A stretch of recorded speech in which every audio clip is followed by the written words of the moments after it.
Hello and welcome in. Happy 316 day for those that celebrate. Of course, that means you want to stomp a mud hole in your friend's ass and walk it dry. Happy stone cold day to all of you. Of course, this guy's not going to get that. But no idea what you're talking about. I'm very excited. Drink some Steve Weisers and do some podcasting. Of course, this show is brought to you by the fine folks at the DraftKings Sportsbook app, America's top-rated sportsbook app. We are the PHNX D-Backs podcast right here on PHNX. My name is Derek Montilla, occasionally known as the Ringmaster. This guy over here is occasionally known as Stunning Jesse Friedman, also the Thunderstick. Jesse? You see, you have your fun holiday today, Derek. Yes.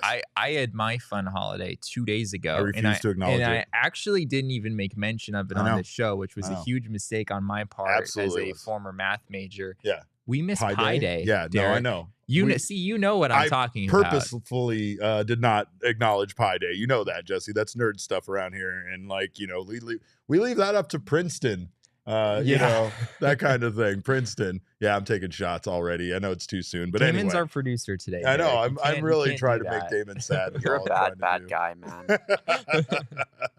Anyway, welcome on in. Of course, I'm just angry because the injuries are starting to pile up in baseball. I hate it, and you hate to see it because it means very bad things for the future of things like the World Baseball Classic and players participating in that tournament. But of course, we have plenty of Arizona Diamondbacks injury updates to get to, and some that some of you may or may not applaud. So we'll get to that. But of course, today, the Arizona Diamondbacks were out at Sloan Park taking on the Chicago Cubs. Madison Bumgarner was on the mound, and he looked pretty damn good, Jesse. He did. Yeah. Second inning, not so much. Second inning, bases loaded, 1 out. The Diamondbacks, of course, did the thing that they seem to do every single day of every week. Yes. They took Madison Bumgarner out. They put in Zach McAllister, who got the last 2 outs of that inning without allowing a run. It was impressive. And then sure enough, Madison Bumgarner comes back out for the 3rd and 4th innings. We had to literally explain to the scorekeeper today at Sloan Park, like, yeah, the Diamondbacks do this every day. So just be aware this is normal practice for them. But yeah, I mean, Mad Bum, when he came back in, those 3rd and 4th innings were about as good as I think I've ever seen Madison Bumgarner in a Diamondbacks uniform. I think he had 3 punch outs in those innings, 6 up, 6 down. It was a pretty solid outing for him overall. He got better with time, which is something that we hope to see Madison Bumgarner do this season. But even though he did struggle to put away guys early, like Jesse said, he did get better as the game went on. And he had this to say in regards to his feelings on that and why things went his way the later the game went. Nothing. I didn't change anything. They just quit fouling him off. I swear I didn't change it. It was mostly just Gomes. He was the main one. But that whole inning, I was, it wasn't the sharpest. So, and then Gomes fouling all his off made it worse. But if you go back and look at the box score, it was a scoreless inning. So that's what I'm happy about. Love to see Mad Bum in a good mood. It's always makes for a good press conference. He's a big box score guy. Yeah. Yeah. He's a big box score guy, and maybe not even box score guy. If his team wins, Madison Bumgarner is pretty much always a happy camper at the end of a game. Yeah. Like even if his stuff wasn't great, he's generally going to be pretty happy. He'll take full accountability for it as well. I remember one time after a game, he said if he had to go out there and give up, I think 5 or 6 runs every start to get a win, he would. And he was joking, but obviously he was just saying, not really. Yeah. So, also my first initial reaction to that clip, I haven't seen Madison Bumgarner in person too often this spring. He looks lean, man. I don't know if anybody else felt that way looking at that, but it definitely speaks to his preparation and how he has kind of been trying to get himself in the best shape that he can. And also we know that he has been working with pitching coach Brent Strom a lot on his off-speed stuff, especially that changeup, which seemed to be pretty damn effective today when it was working well. Yeah, the changeup was a pretty good pitch for him today. He had a low and in changeup to Eric Hosmer that Hosmer swung over the top of for a strikeout. That was a pretty impressive pitch, something I haven't really seen Bumgarner do much of. Yeah. He definitely does look leaner. I believe he said earlier in the offseason that His weight normally ranges between 240 and 260. Kind of always has his entire career. But this season in particular, I think he's around the 240 mark. So he's kind of on the lower end of that. But yeah, Nice. he looks lean. We know that Bumgarner's been working on not only the changeup but the cutter. Apparently, he's experimented with a new grip on his cutter. Seemed to work pretty well today. I wouldn't necessarily say he got tons of whiffs with it or anything, but by and large, it was a pretty good outing for Madison Bumgarner. And I know people are like going to be almost angry that Madison Bumgarner pitched well, because it's like, I know some fans probably want to see Mad Bum struggle in a sense, just so that they get, an earlier look at some of these young guys. Sure. But the reality is the D-backs are paying $23 million to Mad Bum this year, no matter what happens. And it is good news for them that he at least appears to be looking good at this point. So hopefully this continues moving forward as the season gets closer. Well, on the other side of that coin, if you will, is that Brandon Pfaadt came in out of the bullpen. He looked good. And had himself an afternoon. 4 innings pitched, 3 hits allowed, 1 earned run, no walks, 7 strikeouts. 7 Ks. And almost all of them with his four-seam fastball. I think I saw one slider down and away, which was a good pitch. Almost everything else was a dotted corner with a four-seamer or a four-seamer up that got a swing and a miss. So we've geeked out quite a bit about the spin rate of Brandon Pfaadt's four-seamer, the fact that it seems to play pretty well as a swing and miss pitch. And we certainly saw that today at Sloan Park. We also saw Corbin Carroll robbing an extra base hit of Cody Bellinger that might have been a home run. Potentially. Yeah, it probably wouldn't have been a home run. Yeah, but it was close. At least possible. Yeah, a little hard to tell. But yeah, Corbin Carroll, we didn't see much of him in center field last year. It was mostly left field, and it sounds like it's going to be mostly left field this season as well. I think the D-backs are going to have Alek Thomas in center. I think Corbin Carroll is going to be their everyday left fielder for the most part. But you can tell if there comes a day when the D-backs want Corbin Carroll to be their everyday center fielder, the man can go get it out there. We know that. And he certainly showed that on that long fly ball off the bat of Cody Bellinger. Who else looked good out of the bullpen today for the Diamondbacks? Because we're going to get to those injury updates, but it sounds like they're going to need some guys stepping up here soon. Yeah, Cole Sulser struck out the side, sort of. Depends. I don't know. Do you feel like if a guy allows a hit but strikes out 3 batters, is that still striking out the side? Where do you stand on this? Derek? Striking out the side, I feel like is a very deliberate 3 up, 3 down kind of thing. Yeah, like that. So Sulser didn't strike out the side. Yeah, but 3 in a row is still damn impressive, and especially after you've given up that hit, right? Again, that's the kind of stuff that Torey is looking for, to see how you bounce back from adversity in any way, whether it's giving up a hit, a home run, 6 hits, 6 home runs. He really just wants to see how you can react to that negativity, to that, to things going wrong for you. But the Diamondbacks have plenty of things going wrong for them because the injury updates are here. And if you wanted to test how deep the Diamondbacks were early on, you're going to do that. Corbin Martin is getting an MRI on his right shoulder after having some shoulder discomfort. It did not look good. It did not look good. And there's some terms being thrown around here that we don't like. But for the most part, we'll wait until a diagnosis comes out. But it sounds like Corbin Martin might be lost for quite a while. It's a shoulder. It's not an elbow, as far as we know. So for those people who are sounding the Tommy John bells already, correct. I don't think this is that. But yeah, I mean, shoulders aren't great either. So no matter what, it looks like a pretty tough break. And I think Corbin Martin was going to make this baseball team, and he was having a pretty darn good spring. So really unfortunate. It's heartbreaking. It really is, because, man, this guy has been trying to find his way. He seemingly accepted this role as a reliever and was looking damn fine during spring training. Also, Mark Melancon will be lost for a considerable amount of time. He was getting PRP injection today, out months, not weeks. Yeah, it's going to be a while for Mark Melancon. It is a subscapularis strain in his I'm right not saying shoulder. The rest of that. I'm not even trying to say the rest of that. Abbreviations exist in the medical field for a reason. This is unfortunate. And this is huge too, considering that Mark Melancon, a huge question mark, a guy that has not looked good this spring, and absolutely was going to be, one way or another, a major part of their bullpen this season. Yeah. I mean, whether fans liked it or not, I think Mark Melancon was gonna, I don't think he was gonna be the closer or anything, but I think he was at least gonna be on the opening day roster. Initially you have some questions when something like this happens. Is this kind of a mystery injury list stint, or the D-backs kind of trying to pull something here just so that they can, work with Mark Melancon a little more and try to help him rediscover what has made him a very effective reliever in the past? I don't think this is that. It sounds like Melancon is going to open the year on the 60-day injured list, which would open up a spot on the 40-man roster that I'm sure that the D-backs would benefit from using in some ways. But yeah, it's unfortunate that Mark has to go through this. As we've talked about, he works as hard as anyone. He's harder on himself than anyone. He really is. He really other is. than maybe the Twitterverse at times, where the Mark Melancon chatter can get pretty brutal. I don't even know if you guys can be as hard on him as he can be on himself, to be honest. And this really sucks.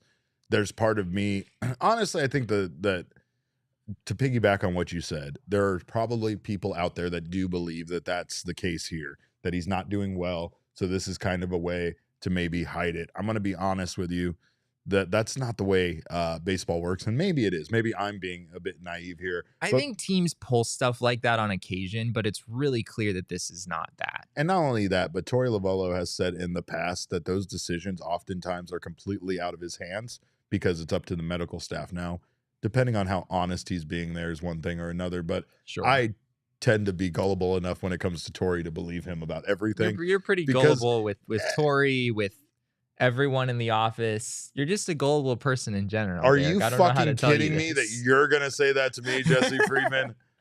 You don't even get me started on all the things you've been gullible about this week. This week alone. Don't even get me started on that. But anyway, no, I think that Torey is being pretty transparent when he says that. I do think that it's kind of like going back to the thing he joked about with the espresso machine. Even though he's joking, he means that. He really couldn't make that decision. He really would have to go through the medical team in order to make sure that providing something like that to the players during the middle of the game. That's kind of common sense, right? Oh, no, I'm totally not. I'm not saying it's not. I'm saying a manager wants to put a burger stand in the dugout and they don't have to check in with the medical team. Let's say they're a big fan of like Jake Paul. They want to bring his prime energy drink into the dugout, right? They're going to get the medical staff involved there, and they're going to say no. Unfortunately, though, this is very serious for Mark Melancon.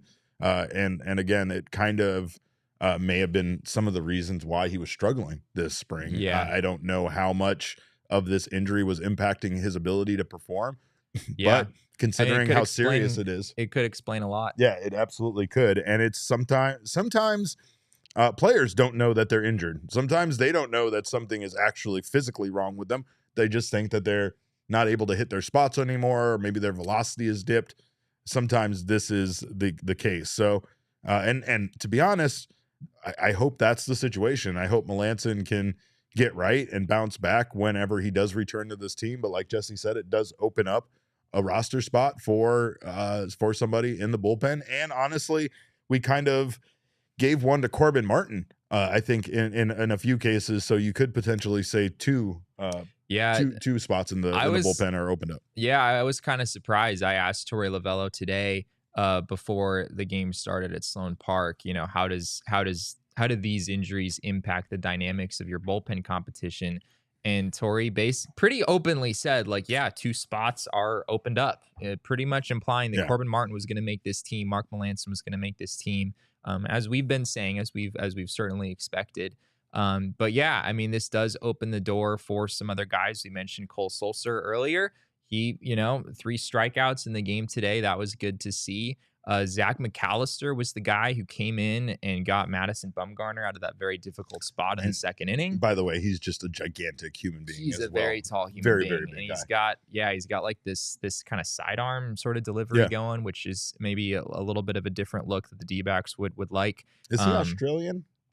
I don't know. I don't know if I heard that or if I'm literally just making that up based on the fact of his size and the fact that he throws. He's born in Peoria, Illinois. So I'm just making stuff up. I'm just just making him foreign for no reason other than he's a gigantic human being and he makes me feel like a small like Hobbit type.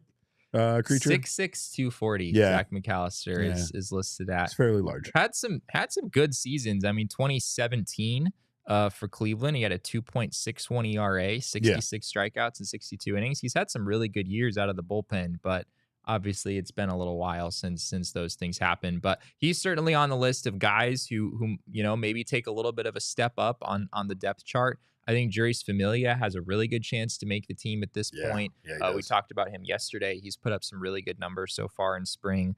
Especially just in that kind of role where it might just be for, the 2-3 months that they need him as far as in the bullpen. But, definitely a guy that's shown up in spring training. And, we talked about Scott McGuff already looking very good. We know that he was going to be really good.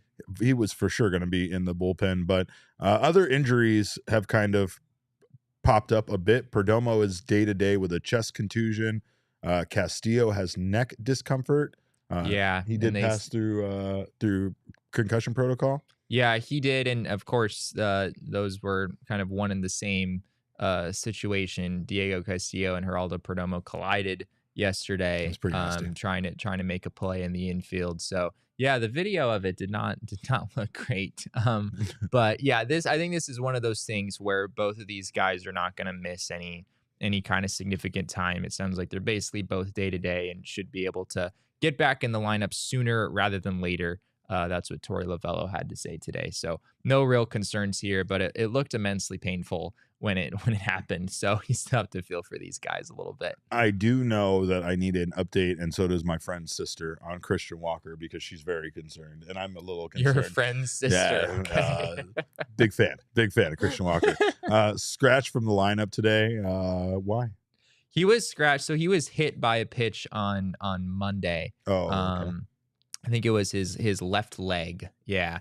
And he was hit by a pitch. Of course, gets the nasty bruise that hitters tend to get when those things happen. And Torey Lovello basically said that Christian Walker, if this was a pivotal game of any sort, he would be playing.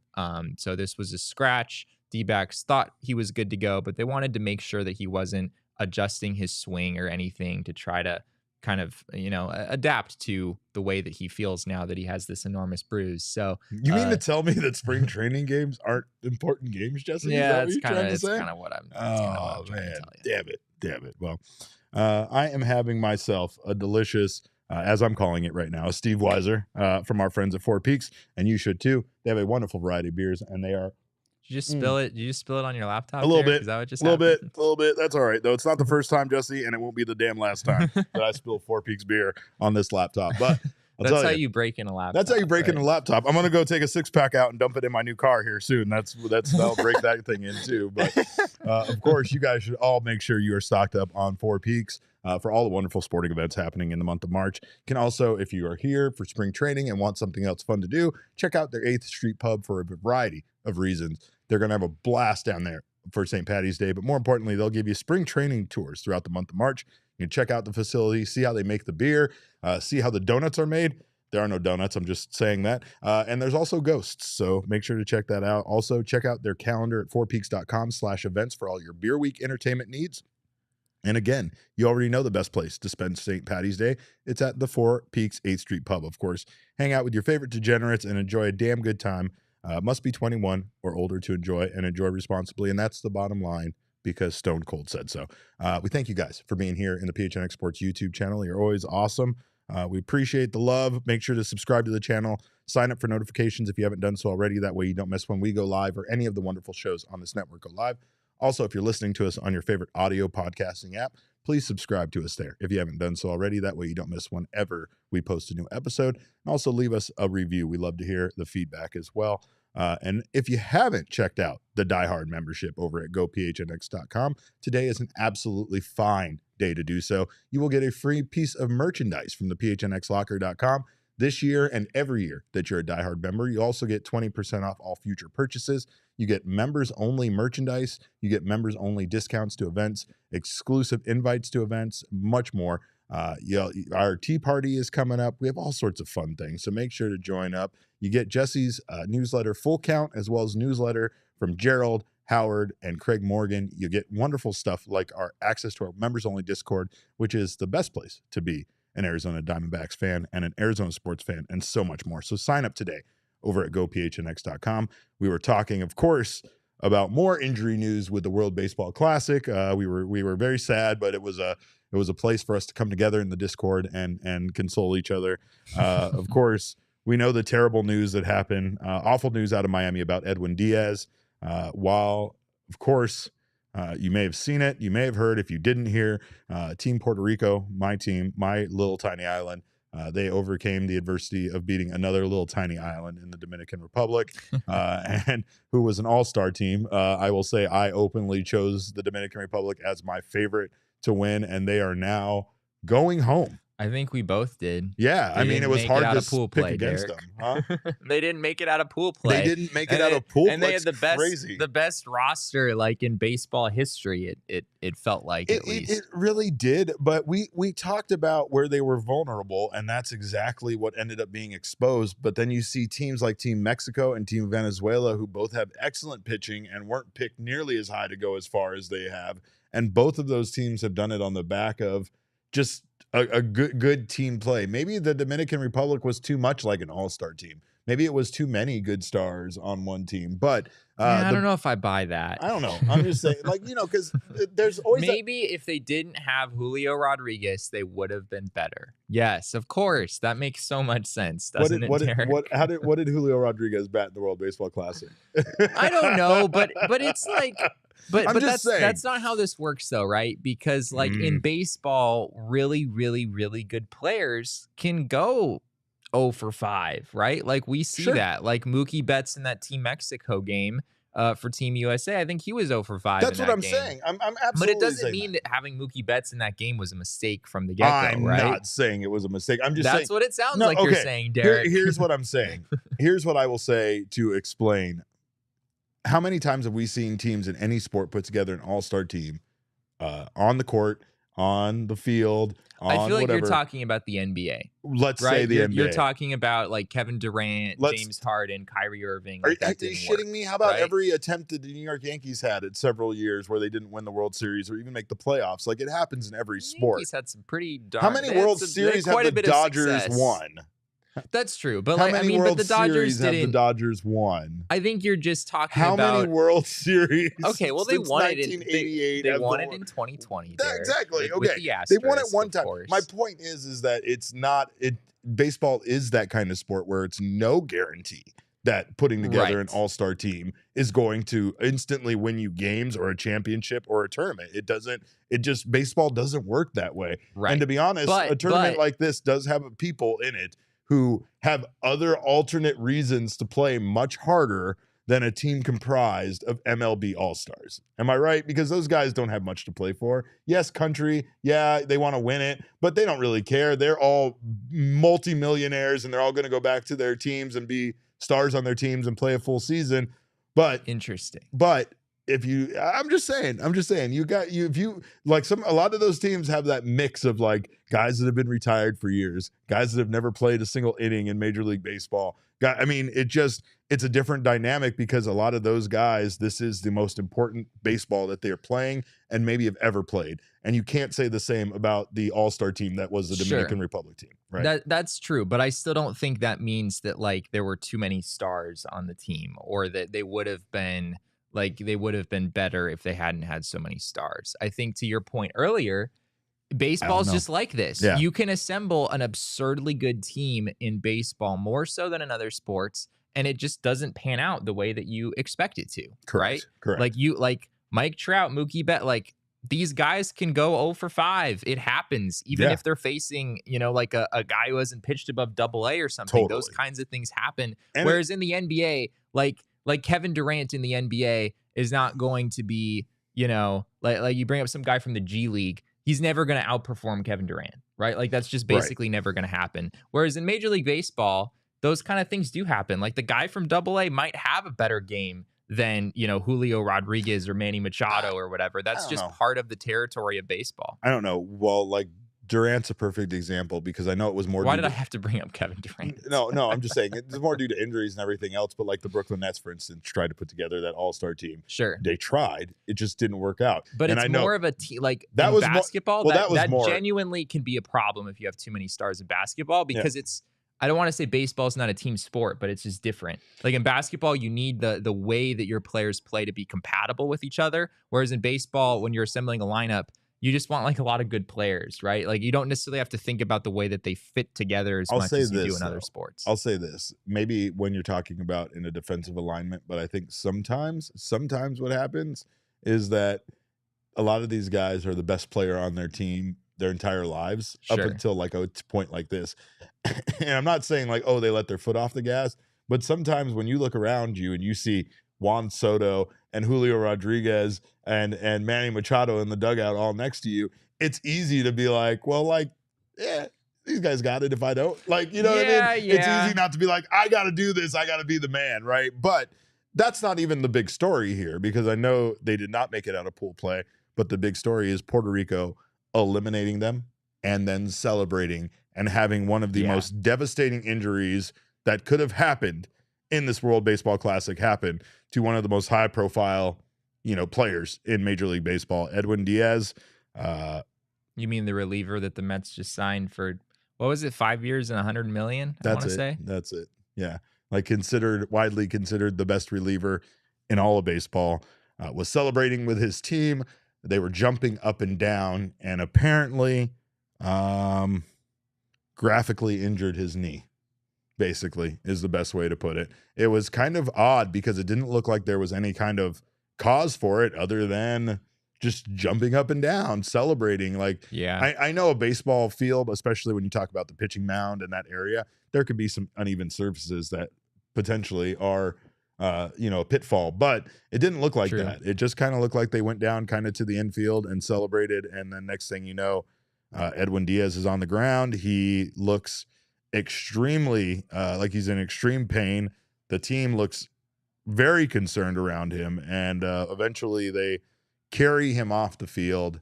And what was the diagnosis with his injury? Did we get one yet? I don't remember. The Mark Melancon thing filled my medical capacity for That's the day. The most that he could do. It was a season-ending knee injury. It's pretty much being widely reported that Edwin Diaz needs surgery and will miss the season.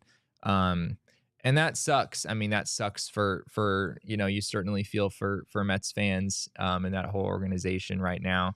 It's just one of those freak kind of things that happens. It happens. A tear of his patellar tendon in his right knee. Yeah. And actually, the coach of Team USA was informed of this injury during the postgame press conference and was taken a bit off guard. He didn't know. Mark DeRosa here. Mark DeRosa didn't know about what happened. I didn't see it. I'm not familiar with what you're. Oh, so he got hurt and perhaps badly hurt during the celebration. Really? The Puerto Rico one, yeah. Yeah, I mean, I just feel for Edwin. I feel for the Mets organization. Just an unbelievable moment. We were watching that game. I kind of had to hit the dugout around the 7th inning, so I kind of lost track of it. But yeah, guys get super excited playing for their country. It's a shame that something like that had to happen. I hope he's all right. Now, obviously, the conversation that this is going to bring up, the discussion it's going to create is how is this going to impact Major League Baseball players and particularly superstars participating in the World Baseball Classic in the future, right? Yeah. Obviously, this is something that we know that a lot of people refer to the World Baseball Classic as quote unquote meaningless games. It's a meaningless tournament. You wouldn't really say that about like the FIFA World Cup or other things, the Olympics. It's not meaningless, and I think it's up there with that kind of stuff where it's a world, it's about playing for your country and things like that. But it is, it is happening now during this time of the year. It is one of those things that a lot of people don't consider to be as nearly as important as a Major League Baseball season. And obviously to teams and organizations, it's not. Like, they want to support their guys. They want to let their players go out and be a part of this. But at the same time, you have to wonder if this, especially an injury to this high profile of an athlete, is going to impact how teams allow their superstars to participate in this going forward. Yeah. To the people who are making the case that the World Baseball Classic is meaningless, all I will say is, when is the last time that you saw people charging the field celebrating a Cactus League victory? Right? Like, this thing mattered. Otherwise, Puerto Rico wouldn't have been celebrating as hard as they did. Yeah. And as we described earlier, this was kind of an upset. Like, the Dominican Republic was an insanely talented baseball team. And yeah, you better bet Puerto Rico is going to celebrate. And the reality is, this is a freak accident.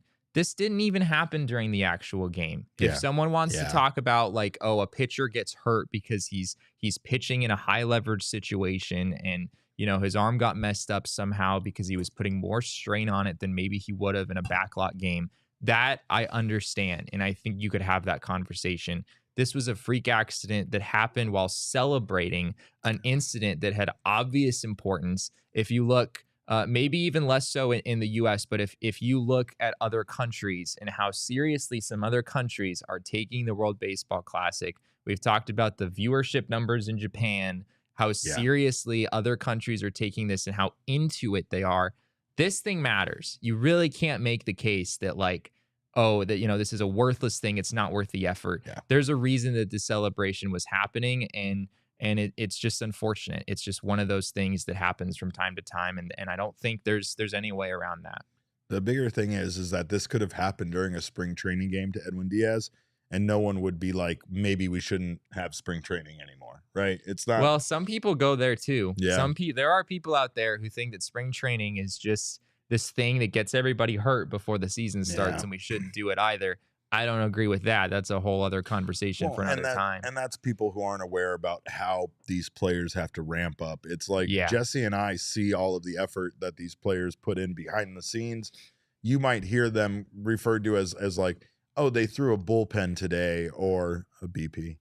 They also threw let's not go there again. Threw a backlot game. They threw, you know, these things, but it's like these guys that come back from an injury, it's a slow road back from an injury. And the reason why is because they're taking essentially the same road that they would to prepare for the season during spring training when they were starting from zero.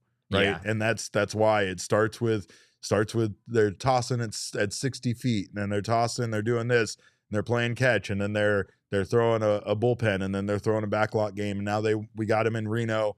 I mean, that's the reality of baseball. It takes this time for these players to ramp up to a point, especially pitchers, to where they can throw 100 pitches plus in a game, and then also have us then complaining about the fact that pitchers don't throw over 100 pitches in a game anymore like they used to, you know, all that crap. But like, for real, it is something that, of course, is necessary, spring training. And I don't think that an injury to a star player, unfortunately, should really impact teams deciding on to let their players play. I'd be furious if I was a Mets fan. So I am 100% with people that want to be emotional about this. It's hard to lose a star player like this and, you know, kind of be okay with it. Like, you kind of feel like you want justice in some way. And part of that could be like, hey, we need to change the way that this tournament works, because this isn't right, and we can't have guys getting injured like this. You know, I just think that it's kind of like what we've talked about, the pitch clock. When there's a high profile game that's dictated, the ending of it's dictated by the pitch clock, people are going to be mad about it. As long as that doesn't happen, then people will be fine. It's kind of the same thing with World Baseball Classic. Jesse and I have been very excited about the high level of participation from the superstars in Major League Baseball. Yeah. It has what has made this year's tournament so exciting. However, the double-edged sword to that is the fact that these guys could get injured playing at any time, practicing. They could get injured walking out onto the field. Like, there's just so many variables that could come into play that could cause these guys to potentially miss some playing time for their Major League Baseball team. And that's where people are going to really, you know, get mad about it and draw the line. I think. I mean, to answer the question, our headline, I don't think this is going to impact stars wanting to participate in the WBC. If anything, I think the WBC so far has been very successful The Chase Field portion of it is now officially over, which I know a lot of people are sad about. I mean, I think it's been incredible these last few days to have Team USA and that star-studded lineup, and we all told of these everybody other get out there and watch it because it was going to be gone in a blink of an eye. It was basically 5 days. It was basically gone in less than a homestand, and that's what it ended up being, you know. And Yeah. the World Baseball Classic has been a lot of fun. It's just it's condensed and it's very quick for a reason. They want to get these games over with. They want to get these guys back to their team. They don't want to take too much of their time to impact their preparation for the Major League Baseball season. But Right.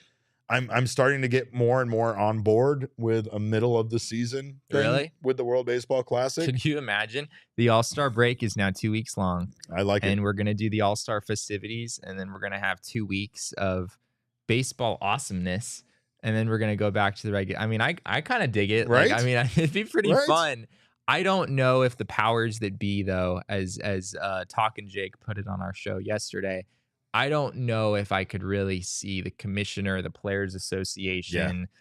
I don't think that's going to happen, unfortunately. Yeah, so that's a good point. I think we're stuck playing it in this little box that we have here in March. But as I was saying, I think that it's still been successful so far.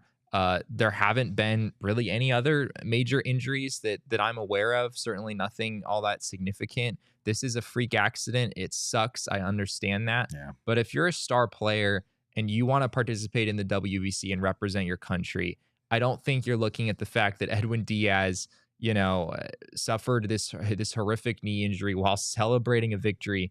I don't think you're going to look at that and be like, oh, maybe I shouldn't do this. That I just don't think that type of injury is something that would actually concern you.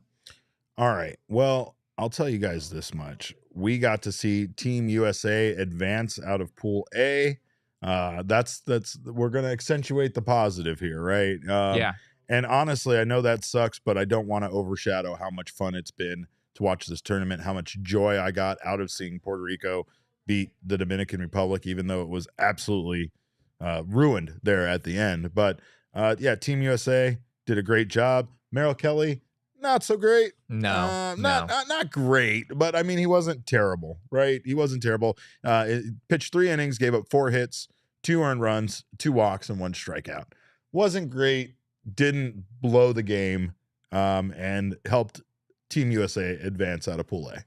I mean, Team USA is substantially better than Team Colombia. I'm just going to be honest. Wow. Team Colombia. Can we talk about Team Colombia's jersey just being the Boston Red Sox fucking City Connect jersey? Can we talk about that for a I didn't second? even think about that. Oh my God. I kind of dug the yellow Team Colombia was rocking yesterday. But yeah, I mean, they had Gio Urshela and they had Jorge Alfaro, and not a whole lot of big league, at least established big league caliber talent, whereas, of course, Team USA utterly stacked. I know Merrill Kelly wanted the ball in a big game. He wanted the ball against Team Mexico, didn't get that opportunity, but was able to pitch in this one, which was pivotal, right? Which was very much so. Not exactly a do or die game, not exactly a must win. We'll get into those details in a second, but was a very important game. It was an important game, and they had to score a certain amount of runs in combination with Colombia possibly beating them. Right? It was weird. It was weird. Let's get to it. Fangraphs made a graphic showing all of the possibilities, and it doesn't make any fucking sense to us, but here it is. So basically, for like most scores, if for most situations, if Team USA won this game by 3 runs, won this game, period. Yeah, if Team USA won the game, they were moving on. And as long as Team Colombia didn't win by more than 3 runs, Team USA was still moving on.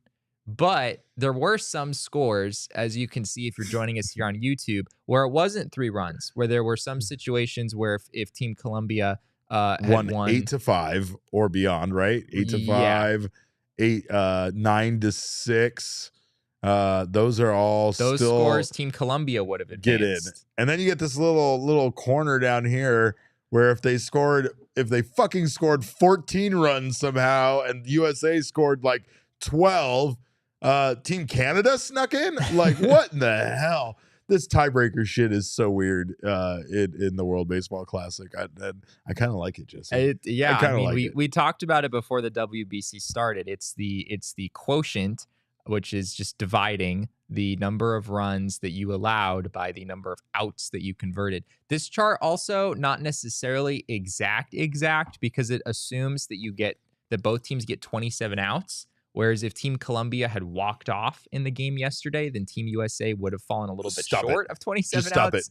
Stop it. I don't want to hear that. No, you're making my nose bleed. I was talking with people in the press box. We were all confused. We were all like trying to do math and figure this out. Fangraphs helped us out with that chart. But yeah, there was a fascinating point in the game yesterday, Derek. Toward the end, it was 3-2, right? Team USA has the lead going to the bottom of the 9th inning. Ryan Presley comes in and shuts the door. So we didn't have to really enter this conversation seriously. But fun little thought experiment. If Team Colombia scores 1 run in the bottom of the 9th, it's a 3-3 game, right?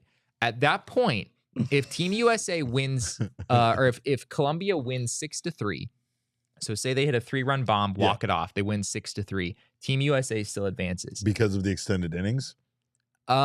Just because of the way that the rule works. Team USA, as we showed in the chart, if it was a 3-run deficit in most situations, Team USA still would have advanced even if Colombia won. However, if Team Colombia had won this game 7-3, then Colombia would have advanced. So if Team USA gives up 1 run, you got a tie game 3-3. What that means is that if you're Team USA, anything can happen except for a walk-off grand slam.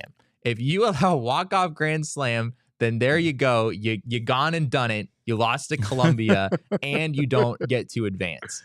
So weird. So what I'm saying, Derek, is if the bases had been loaded in a 3-3 game, and you're Team USA, the only thing that can happen is you lose on a walk-off grand slam. So you walk in the run, right? You walk in. I think. And then you lose the game by 1. You lose the game by 1, but you still advance. Yes. Or you could balk. Would you rather walk or balk in? No. I'm going to walk in the run. You're going to walk. Intentionally walk. You're going to intentionally walk. Okay. That's because I want them to know I'm doing it to them on purpose. Okay. I don't want them to think it was an accident. I want them to know that this was a strategic move. You're not going to have Ryan Presley go out and plunk the guy.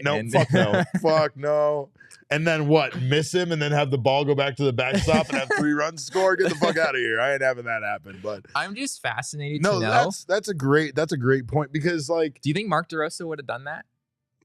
I don't think so. I think Mark DeRosa would have been like, no, we're just going to go and try to win the game. No, because are you stupid to at that point? Like, it kind of reminds me of at the end of a football game, as lame as it is, where the team is like, oh, hey, it's a tie game and we're just going to not even go for a touchdown. We're just going to try to get as close as possible and run this clock down and then kick like a little dinky field goal, right? And you're almost like, that's lame. Yeah. What if you missed the field goal? Why don't you go for it? But it's like still there's a part of you that's like, you know that that's the best coaching move. And even if it's lame and even if it's not as exciting as the alternative of trying to go for the big hit or whatever, that doesn't matter. That's not what you're trying to accomplish here. You're trying to just make sure that you win by, the smallest margin possible, right?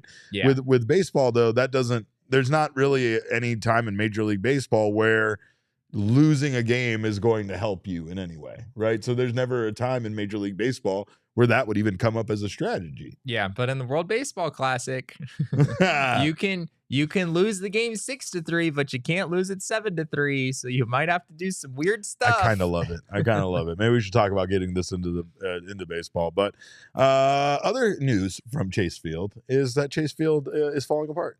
No, it's leaking. It was raining. It was raining pretty hard last night. It was, but however, it's going to rain from time to time in Phoenix, Arizona, much to people's surprise, and it's going to happen during baseball games, especially in late August, right when the monsoon season comes around, right? And my bigger problem is you said from what you noticed that it was leaking on the on deck circle, which that's not just like leaking, that's like actually impacting the game at that point. Yeah, that wasn't great. And I believe when I left Chase Field, I also saw that it was leaking in the stands as well. I don't know if that was happening during the game.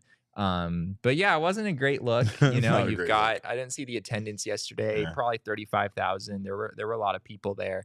Not a great look when you're hosting this big national event. You've got, Ken Rosenthal and JP Morosi and all the national crews and everything out there, and the Chase Field roof is leaking while You're it's embarrassing raining. us. You're embarrassing us. Not a great You're embarrassing us in front of the other journalists. You guys don't do that. Speaking of being a great journalist, Jesse over here told me that the only time that he's really ever been starstruck covering a baseball game was about Team USA Last and night. specifically about Mookie Betts and Mike Trout walking into a room together. Maybe it was Mookie Betts' daughter. That was really That's what I was, really what who it I was was. starstruck Yeah, by. no, I mean, that actually makes a lot of sense. But Betts did talk about what it's like playing side by side with Mike Trout, and it did feature a cameo from his adorable daughter. We got that clip for you. The main thing is just that he's a normal dude. I mean, obviously we all know the baseball side of it, but just getting to be in the clubhouse and just simple things like going to eat together, going to hit together, going to take defense together and stuff. You just get to know someone, and now I don't even really pay attention to the baseball thing. I just look at him as my boy, and we're out there. I'm just out there playing with my boy, and he just happens to be Mike Trout. I love the idea that you have to explain that Mike Trout is a normal person. It would be like knowing Batman or Superman and having to tell people that, like, oh yeah, Aquaman, he's cool as shit. He's just a regular guy like us. Yeah, he controlled like dolphins and shit, but he loves Starbucks and eating hamburgers and stuff. He's a regular dude, That's what I feel like Mookie Betts treated us to right there. And his daughter stole the show. I don't really remember listening to much else besides watching his daughter in that clip. One more thing on Merrill. We touched on him briefly, just to kind of give a little bit more specifics about what happened there. 3 innings, 4 hits, 2 runs, 2 walks, 1 strikeout. He just wasn't sharp. His command was a little all over the place. He had thrown like an equal number of balls and strikes for the first like inning or so of this game. So you could tell he was visibly frustrated. But you're glad to see that Team USA was able to pick him up. They didn't score a bunch of runs, but they scored just enough. And the Team USA bullpen was absolutely stellar. I know they're starting pitching. They don't have a whole bunch of ace caliber guys, but the Team USA bullpen, what's up? Devin Williams, Ryan Presley, Adam Ottavino, and maybe Kendall Graveman. Maybe that's crazy. part of the way that this team was assembled, because again, they kind of knew that you're not going to get a starting pitcher that's going to go more than 4, maybe 5 innings, like in an extremely good night, maybe in a very important game. Like maybe Shohei will go 5 innings, 6 innings, right? But for the most part, you're not going to get that out of any guys. So it almost feels like part of the strategy here was to put together a really solid bullpen for Team USA. And aside from the shellacking by Team Mexico, I think that might be an interesting strategy moving forward. I do have some WBC picks from our DraftKings pick of the weeks here in a moment. So keep tuned, stay tuned for that. But of course, let Jesse know also what furniture he should buy for his house. I have a new car that I can move furniture in. I'm not offering that to any of you. I'm just saying, though, if you have any ideas, maybe I can help Jesse. The Sig RAV4 is better anyway. You definitely keep more saying cargo that. space. That is absolutely not the case. You do not have more cargo space than I do. And do your seats even heat up?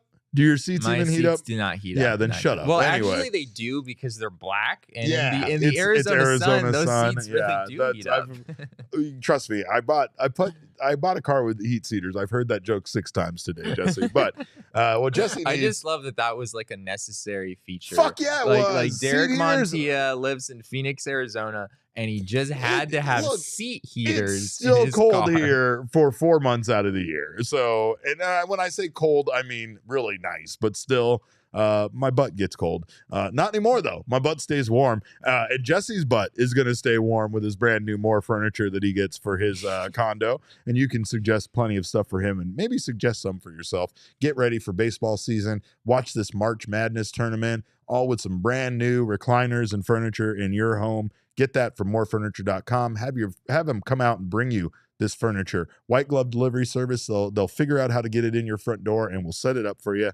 Save big on the best furniture in the valley when you head to morefurniture.com. And if you are a University of Arizona fan, check out our friends at OG's.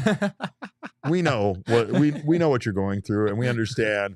The words don't really describe the sadness that you're feeling right now. So pick yourself up. with a wonderful indica or sativa from our friends at OG's. Of course, they are the #1 selling gummy here in the Valley, and you can grab their brand new strawberries and cream Happy Balance CBD to THC 2-to-1 ratio. It is officially live and available on the shelves. As always, you can find them at your local dispensary by checking out ogsbrands.com. Must be 21 or over to enjoy, and enjoy responsibly. We are going to get to that DraftKings pick of the week right now, Jesse. But before we do that, because your last WBC DraftKings pick this of the week is the last one. Well, I'm saying the last one that you made was so remarkably successful, so that's why you're doing it again. What was the last one? Didn't you pick the Dominican Republic to win the whole thing? I didn't. Time? Absolutely not. I did not pick the Dominican Republic to win the whole thing last time. That was just what I said it with my heart. Yeah, no, I didn't put my money on it though.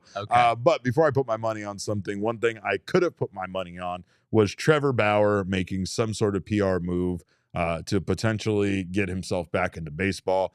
And I'm not.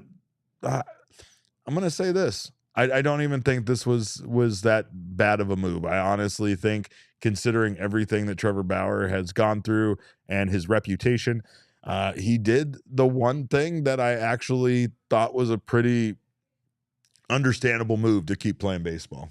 The Yokohama Bay Stars signed with Japan. And of course, you know, obviously we know that is, I mean, honestly, it's almost like when a supervillain does something that you're like, Lex Luthor, that was a good one. That's what I feel about this. Like, Trevor Bauer has a terrible reputation. Of course, there's never actually been anything. There are no charges against him. He was not found criminally liable of anything, and he was not in, you know, but he did receive the longest domestic violence suspension, I believe, in Major League Baseball history. And honestly, it's one of those things that we knew some team was going to have an interest in him, but we also knew that there is a period of time that they need to let this kind of heat on Trevor Bauer die down. So by going and playing in Japan, I feel like it's his opportunity to stay playing against a high level of competition, stay ready, and stay on top of his game, while also playing for someone that's probably not going to have the same scrutiny that he would have experienced playing for any Major League Baseball team here in the United States. Do you think that a Major League team 2, 3, 4 years from now swoops in, signs Trevor Bauer? Yes. I wouldn't even be surprised if it's next season. Really? I wouldn't even be surprised if it's next season. Isn't that a pretty big like PR hit though? Like, you really think a Major League team is going to take on the kind of scrutiny? Like, I know we've seen, we were talking about this on the DNVR Rockies show yesterday that I was on with Patrick Lyons.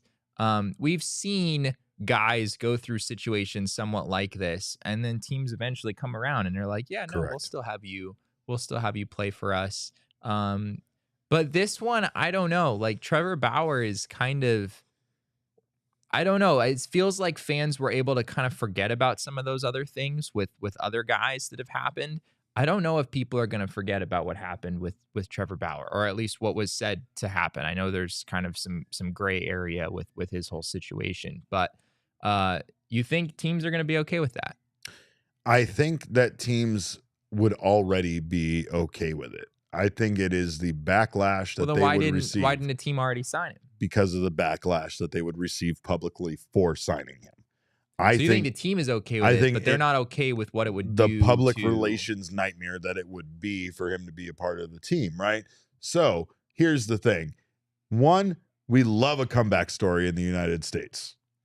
We love it. We do, but I mean, even if we don't want to look into the fucking reason why that person is coming back, Jesse.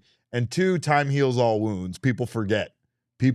So when time passes by, what will happen is people will start to justify that he should play in Major League Baseball again, and they'll do it based on the fact that he was never convicted of any crime.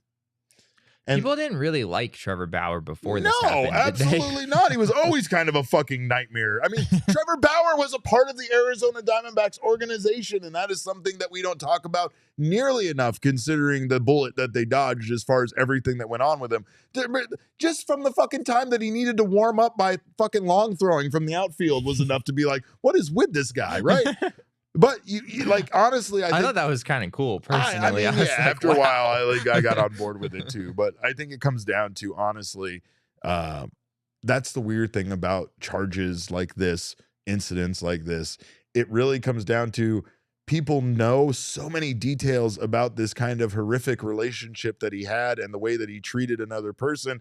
And it makes it hard, whether a crime was committed or he was convicted, to still like see him as being a person that even deserves to play in Major League Baseball. But the problem is at the end of the day, if you can help a team win baseball games, not only will the organization be willing to look past that, but so will most of the fan base. I mean, Trevor Bauer's a pretty darn good pitcher. I mean, it's what it comes down to. 2020 was insane for Trevor Bauer. So as long as he doesn't fall out of being a good pitcher, then he will be back in Major League Baseball. And the way that he can do that is by playing someplace like Japan, where he can continue to start every 5 days, not fall out of any kind of rhythm or rotation as far as playing for a professional baseball team, and then make his comeback in 2024, inevitably. In 2020, Trevor Bauer made 11 starts for the Cincinnati Reds, had a 1.73 ERA, a 0.80 whip, and 100 strikeouts in 73 innings. I kind of understand where you're coming from. Like, it's like if he's able to do that for your team and he's shown some signs that he's maybe grown from this whole incident, correct, or at least started to show signs of being careful in the public eye. Maybe maturity, maybe remorse, maybe showing that he has some remorse for his actions. Maybe that compiled with the fact that he still can help a team win baseball games will absolutely be enough. And then honestly, you go through that initial wave of people being mad, and if you sign him in the offseason, maybe you can get that over with. Maybe you can get the anger over with before you even get to the season, right? And then you don't have to worry about like, oh man, people are going to, like, you're always going to have opposing fans holding up signs and using any kind of, information that they have against an opposing player. So no matter what, Bauer is never going to be free of that scrutiny when he travels to away games and performs in front of visiting fans. It's just going to be how much one organization is willing to take the risk on him. And I hate this conversation because we know it's inevitable. Just like when we talked about this the first time, we knew it was inevitable that something like this would pop up. I don't believe we directly said he would go to Japan, but I do think we brought up like pitching overseas as a potential, landing spot for him, and that's exactly what has happened. So it's a 1-year contract worth, I believe, $3 million on top of the $20 million that the Dodgers are still paying him for this 20 year. plus, not bad. And I believe that. I believe that he has the ability to walk away at any point if a major league team offers him a deal, come in and sign him. Yeah. So maybe there's doesn't no even make risk. it the full year. Maybe even doesn't make it the full year if somebody is in a playoff race and has an injury to one of their starting pitchers. Maybe we see Trevor Bauer back before then. Yeah. Don't be surprised. Don't be surprised. Anyway, I'm done with this trash. I'm mad and I'm getting fired up here, but I want to get on to my DraftKings pick of the week because we only have so much World Baseball Classic left, and I want to pick on World Baseball Classic. I want all of my relatives right now from Puerto Rico to just shut it down. Shut it down. I'm going with Team Mexico as the favorite with a 1.5 run line. I'm taking that at plus 195 because that's over Puerto Rico because that's a great value, and I do think they're going to win by over 2 runs. Team Mexico is just on fire. I see Team Mexico on a they are on a direct collision course with Team Japan, who won their game against Italy and advanced, by the way, which we did not address. Yeah. And then I also have Team USA beating Team Venezuela. They are the favorites with a 1.5 run line. So I'm going to take them winning by 2 runs or more over Venezuela and David Peralta and Eduardo Escobar and his fear of cats. And that's a plus 130 value. So some pretty good values there over at DraftKings Sportsbook. Make sure to go get down on that and get down on the NBA No Sweat Same Game Parlays, which will get you bonus bets back should you lose. You can get down on your Major League Baseball future bets and so much more over at the DraftKings Sportsbook app. Download the app now. Sign up with our code of PHNX. New customers can bet $5 on the NBA, and you will get $200 in bonus bets instantly. Only at the DraftKings Sportsbook, an official sports betting partner of the NBA, with code PHNX. Minimum age and eligibility restrictions apply. See show notes for details. Also, if you're interested in going to Taylor Swift with me tomorrow night, maybe hit up Game Time in the morning tomorrow. I don't know. tickets are hard to come by. You know, that whole Ticketmaster fiasco. I'm going to be sitting in very much the nosebleed section with my adolescent daughter. So join us. Maybe you get your tickets for up to 60% off on the Game Time app. It does appear that Game Time has some Taylor Swift tickets It does appear that there are some Game Time Taylor Swift tickets available. So wait last minute. Wait until tomorrow morning. Hit it up. Save up to 60% when you buy tickets last minute. And the best way to support us is by buying your tickets through the link in the description below. And then join me and then buy me a beer. And they'll offset some of the ridiculous cost of parking and everything else. I don't know. Have a good time, though. No matter if it's Taylor Swift, spring training games, and more, you can save big with Game Time.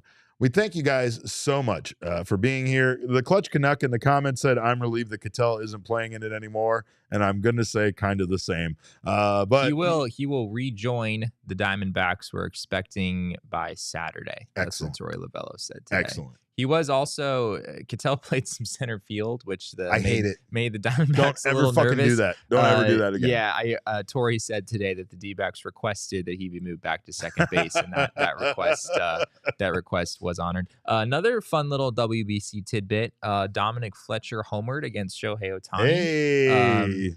Not obviously, Team Italy didn't come away with the victory there. Big 9-3 win for Team Japan. Mitchell Stumpo also had a pitch that made Shohei Ohtani do the Shohei Ohtani face. That was pretty good. Oh, I didn't. I'm gonna have to show you that clip. I'm gonna show him that clip, and then I'm gonna get it on our PHNX D-backs Twitter account, so you guys can see it as well. We still have to post the ChatGPT stories. About Stefan and Chris Carey. Those things are a nightmare. But anyway, we thank you guys, of course, for being here all week long for our interviews. And when it's just the two of us, you can follow us on Twitter. I am at Cap_Caveman with a K. This guy's at Jesse N. Friedman. Our show, once again, is at PHNX_D-backs. But, of course, all roads lead to at PHNX_sports on Twitter, Instagram, and Facebook. We love you guys. We thank you so much for being here. And we hope you've really enjoyed the World Baseball Classic as much as we have, outside of that one terrible injury. On behalf of Damon, Jesse, and myself, we always appreciate your time. And remember, kids, baseball is fun. But it's so much more fun when you stomp a mud hole in your friend's ass and walk that shit dry. And that's the bottom line, because Stone Cold said so.